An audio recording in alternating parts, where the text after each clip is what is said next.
Imagina que entras al salón más elegante de Londres en 1855. Las velas de cera de abeja proyectan música a una luz dorada sobre vestidos de seda azul y verde esmeralda. Los caballeros música llevan levitas oscuras y cuellos almidonados tan rígidos que apenas pueden girar la cabeza.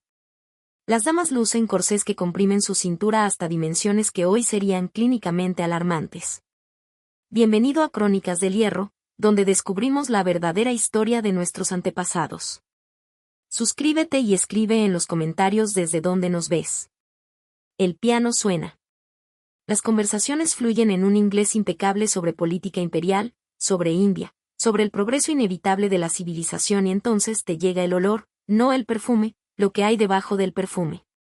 Una mezcla densa de sudor acumulado durante días, cabello sin lavar cubierto de polvos de almidón, telas que jamás han sido limpiadas con agua y algo más difícil música de nombrar. El rastro animal de un cuerpo humano que no se ha bañado en semanas, quizás en meses, quizás más. Esto no era la clase baja victoriana, esto era su élite. Aquí está la pregunta que música ningún cuadro de época responde. ¿Cómo era posible que la sociedad que se autoproclamaba la más avanzada, más moral y más civilizada del mundo fuera debajo de sus guantes blancos, profundamente, sistemáticamente música sucia? ¿Y cómo convirtió esa suciedad en una forma de arte? La respuesta no es simple y no te va a dejar indiferente. La era victoriana que abarca música el reinado de la reina Victoria desde 1837 hasta 1901 es el periodo que Occidente tiende a recordar como el umbral de la modernidad. Ferrocarriles, telégrafos, fotografía, la primera anestesia quirúrgica, música el Imperio Británico en su apogeo. La imagen es de música orden, progreso, control. Pero el cuerpo humano no respeta las narrativas del progreso. En 1855, en el mismo Londres, donde se debatía el futuro del mundo, el Támesis transportaba abiertamente las aguas residuales de más de 2 millones de personas. Las casas aristocráticas de Mayfair tenían cañerías que desembocaban en pozos negros a pocos metros de sus cocinas. Los médicos aún creían música en su mayoría que la enfermedad viajaba por el aire malo, el miasma, el olor corrupto que ascendía de la tierra y en consecuencia la estrategia médica dominante para protegerse de la enfermedad no era lavarse, era perfumarse. Música así que la élite victoriana construyó algo extraordinariamente ingenioso y extraordinariamente peligroso a la vez. Una civilización entera del disimulo, un sistema de rituales, música objetos, sustancias y convenciones sociales diseñado no para limpiar el cuerpo, sino para ocultar que no lo hacía.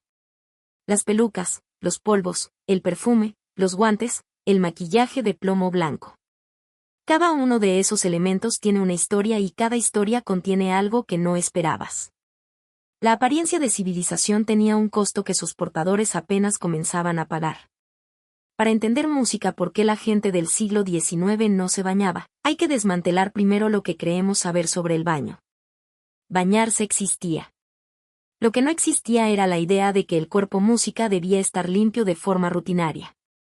Durante siglos, la medicina europea había construido un argumento que en su lógica interna era perfectamente coherente.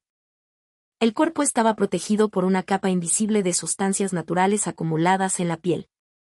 El sudor, las grasas corporales, los residuos de la piel muerta formaban una especie de armadura orgánica. Bañarse con agua, especialmente agua fría, música abría los poros, debilitaba esa barrera y dejaba al cuerpo expuesto al aire corrupto que causaba la enfermedad. El baño en cantidad no era higiene, era imprudencia. Esta no era superstición de campesinos, era la opinión médica predominante. Y sobre esa base, la clase alta victoriana construyó sus hábitos cotidianos. Un aristócrata o una dama de la sociedad londinense música podía pasar semanas sin sumergir su cuerpo en agua.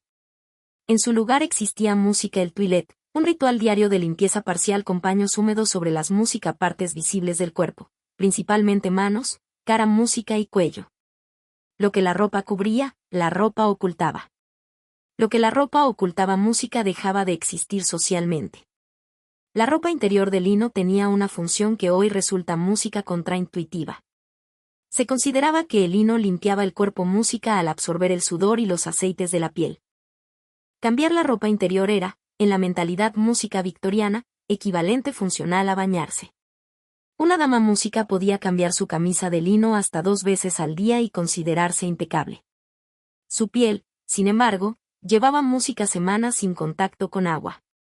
Debajo de los corsés, las enaguas, las crinolinas y las capas música de tela, el cuerpo humano hacía exactamente lo que los cuerpos humanos hacen: sudar, secretar, fermentar. El corsé merecería un capítulo propio. Construido con varillas de ballena o acero, apretaba la cintura de las mujeres hasta reducirla a proporciones que desplazaban los órganos internos. Médicos de la época documentaron costillas deformadas, dificultades respiratorias crónicas y desmayos frecuentes en mujeres que los usaban desde la música adolescencia.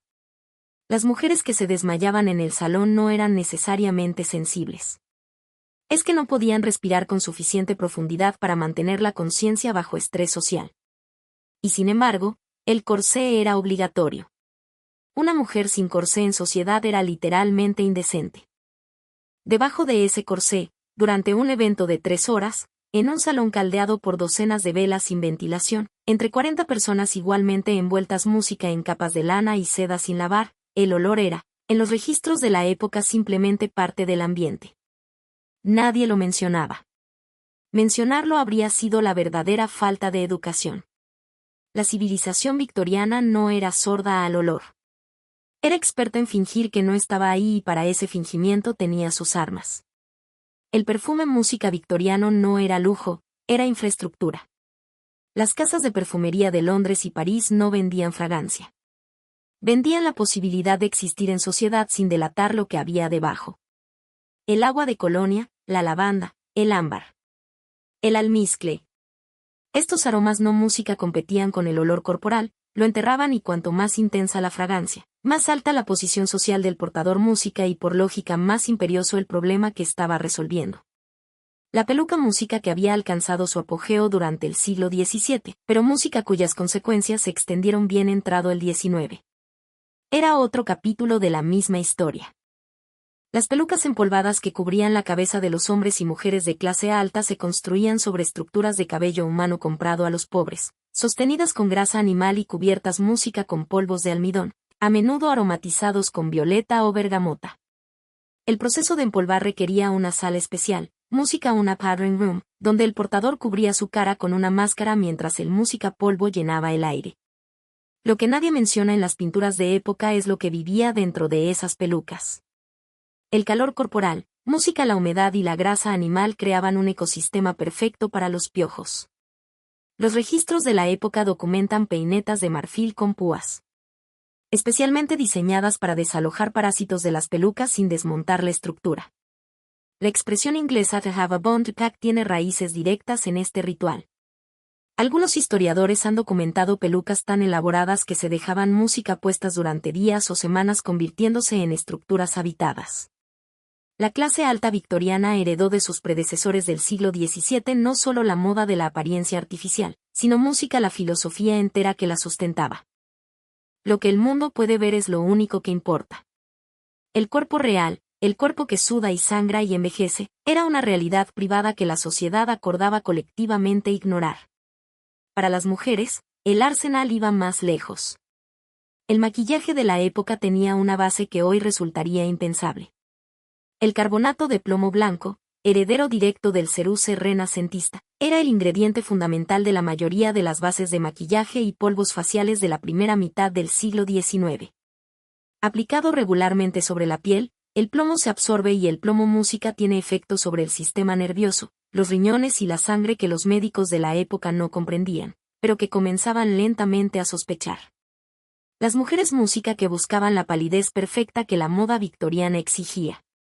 Esa blancura casi traslúcida asociada con la feminidad refinada y la delicadeza moral la conseguían con veneno, y la tragedia es que muchas lo sabían. Había advertencias, había médicos que documentaban los síntomas, los música temblores, la pérdida de cabello, la palidez que eventualmente dejaba de ser artificial, pero la presión social era absoluta. Una mujer en un salón victoriano música no era solo descuidada, era sospechosa. La belleza tenía su precio. Nadie lo cotizaba en voz alta. En 1775, Música. El químico sueco Carl Wilhelm Scheele sintetizó accidentalmente uno de los pigmentos más hermosos y más letales de la historia moderna. Música. El verde de Chile, un compuesto de cobre y arsénico de una intensidad visual que nada en la naturaleza podía igualar. Durante la era victoriana, ese verde se convirtió en una obsesión. Los victorianos amaban el color verde con una intensidad que hoy resulta difícil de calibrar. El verde de Seile y su derivado posterior, el verde de París, aparecía en los vestidos de baile, en los lazos del cabello, en las flores artificiales que las damas lucían en la cabeza, en los tapices y cortinas de los salones más elegantes. Y de forma que nadie cuestionó durante décadas, en el papel música tapiz cubría las paredes de los dormitorios, los salones y las habitaciones de los niños de las casas aristocráticas inglesas. El arsénico, música. Cuando el papel tapiza, cuando la humedad natural de una habitación actuaba música sobre el compuesto durante meses, podía liberarse en el aire en forma de gas, un gas sin olor, un gas que entraba en los pulmones de los durmientos. Noche tras noche. Los síntomas del envenenamiento crónico por arsénico incluyen fatiga persistente, dolores abdominales, confusión mental, pérdida de cabello y, en casos avanzados, daño neurológico irreversible. Música. Son síntomas vagos, fácilmente atribuibles a una docena de causas. Los médicos de la época los clasificaban bajo etiquetas como música, debilidad nerviosa o constitución delicada. Las mujeres especialmente eran diagnosticadas con frecuencia como mentalmente inestables cuando mostraban síntomas que hoy un toxicólogo reconocería en segundos. Hubo investigaciones, hubo químicos que levantaron la voz. En la década de 1850, el médico británico William Hines Música publicó análisis de papel tapiz en concentraciones de arsénico suficientes para matar a un niño pequeño en una habitación cerrada. La industria respondió con vigor. El arsénico en el papel tapiz música no podía ser peligroso, argumentaron sus defensores. Porque de ser así, las muertes habrían sido obvias e inmediatas. La lógica era impecable y completamente música equivocada. El veneno crónico no mata en una noche, erosiona. El papel música tapiz verde siguió vendiéndose durante décadas más. Y aquí música es donde la historia victoriana deja de ser pintoresca y empieza a incomodar de verdad. Música. La gente que tomaba estas decisiones no era ignorante. Era la gente más educada, más conectada y con más acceso a información científica de su época. Sabían que el arsénico era venenoso, lo usaban música en pesticidas, en exterminadores de ratas, en algunos medicamentos. La información existía. Lo que faltaba no era conocimiento, era la voluntad de sacrificar la estética por la supervivencia. Una habitación con papel tapiz verde era hermosa. Una habitación sin él era ordinaria. Y en la sociedad victoriana lo ordinario era la única humillación que no tenía cura. La apariencia una vez más ganó. Pero algo estaba a punto de romper la superficie. En el verano de 1858, el Imperio Británico fue derrotado por su propio río. No por una potencia extranjera, no por una rebelión colonial, por el Támesis. Ese verano fue extraordinariamente caluroso, incluso para los estándares londinenses.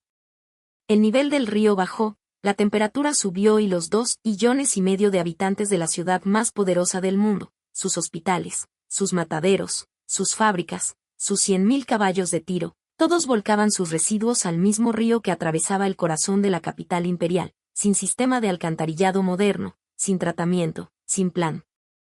El olor que ascendió del Támesis ese verano música fue tan brutal que los cortinajes del Parlamento, ubicado a metros del río, fueron empapados en cal viva para intentar hacerlos respirables. No funcionó. Los parlamentarios evacuaban las sesiones antes de que pudieran completarse. Los lores y los comunes, los hombres que gobernaban un cuarto del mundo conocido, huían de sus propios salones porque no podían soportar el olor de su propia ciudad.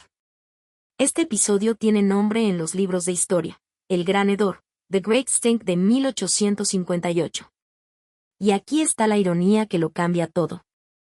El Gran Hedor no mató a nadie directamente, pero aterrorizó a una clase política que llevaba décadas ignorando las advertencias música de sus propios ingenieros. Porque los ingenieros hablaban de salud pública y los políticos respondían con cifras de presupuesto. El olor habló un idioma diferente. El olor llegó a sus narices y en semanas el Parlamento aprobó la financiación para el sistema de alcantarillado más ambicioso que el mundo música había visto jamás. El ingeniero Joseph Bazalgette diseñó y supervisó la construcción de más de 130 kilómetros de túneles principales de alcantarillado bajo Londres, conectados con miles de kilómetros de tuberías secundarias, capaces de manejar el flujo de una ciudad de música a millones. El proyecto tardó años, transformó Londres de forma irreversible y salvó, según estimaciones modernas, decenas de miles de vidas de las epidemias de cólera música que habían diezmado la ciudad en 1832, 1848 y 1854. Pero aquí está el detalle que ninguna narrativa del progreso victoriano menciona con comodidad. Bazalgette diseñó el sistema para la población de Londres de 1858 y lo construyó música con tuberías del doble del diámetro que sus cálculos indicaban como necesario. Cuando le preguntaron por qué, su respuesta fue directa. Porque si me equivoco en mis estimaciones de crecimiento, no música habrá forma de arreglarlo, así que prefiero duplicar el margen. Esa decisión tomada por un solo hombre en 1858 fue la razón por la que música el sistema de alcantarillado de Londres aguantó funcionalmente hasta el siglo música XX. El Imperio Británico, que se jactaba de gobernar el mundo con racionalidad y ciencia, música finalmente construyó su infraestructura sanitaria básica, no por convicción moral ni por brillantez científica, música sino porque el olor de su propia negligencia se volvió insoportable en los pasillos del poder. La civilización del disimulo había llegado a su límite.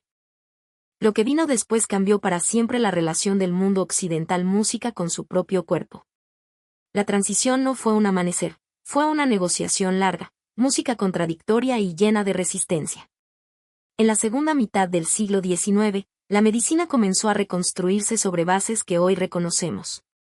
John Snow había cartografiado el brote de cólera de Soho en 1854 y demostrado, sin margen de duda, que la enfermedad viajaba en el agua contaminada, música no en el aire. Louis Pasteur formulaba la teoría de los gérmenes. Joseph Lister comenzaba a aplicar antisépticos en cirugía y a documentar tasas de supervivencia que sus colegas consideraban casi milagrosas. La teoría música del miasma que había gobernado la medicina durante siglos y que había justificado cada hábito de higiene equivocado de la era victoriana, empezaba a desmoronarse. Pero música, las ideas culturales sobreviven a las ideas científicas. Durante décadas más, la clase alta victoriana resistió. El baño seguía siendo sospechoso. El cuerpo seguía siendo una realidad privada que la ropa debía ocultar. Las mujeres seguían usando maquillaje de plomo, aunque los médicos ya documentaban sus efectos. El papel tapiz verde seguía en música producción, aunque los análisis químicos eran públicos. Y entonces llegó algo que nadie en la historia había sido capaz de vender antes, el jabón como objeto de deseo. A finales del siglo XIX, las grandes empresas jaboneras británicas música y americanas comenzaron a asociar el jabón no con la limpieza básica, sino con la moralidad, el progreso, la superioridad música cultural y la modernidad. Los anuncios de la época vendían el jabón como la música sustancia que separaba a las naciones civilizadas de las bárbaras, a los ricos de los pobres, a los sanos de los enfermos. En pocas décadas, la higiene corporal pasó de ser irrelevante a ser obligación moral. Es una de las transformaciones culturales más veloces de la historia moderna. Y aquí está la resonancia que persiste. La próxima vez que abras un champú y leas en la etiqueta música que debes repetir el proceso 2 veces, que la piel necesita cierto tipo de crema para mantenerse saludable, que el desodorante debe aplicarse cada mañana sin excepción, que el cabello limpio tiene una textura específica, que el cuerpo sin fragancia artificial es un cuerpo descuidado. Estás escuchando el eco de decisiones de marketing tomadas hace 120 años. La industria música de la higiene personal mueve hoy más de $500.000 millones anuales en todo el mundo. Parte de ese dinero paga por necesidades genuinas que la ciencia médica valida y parte paga por miedos música culturales manufacturados por el mismo sistema que primero vendió el jabón música como prueba de civilización.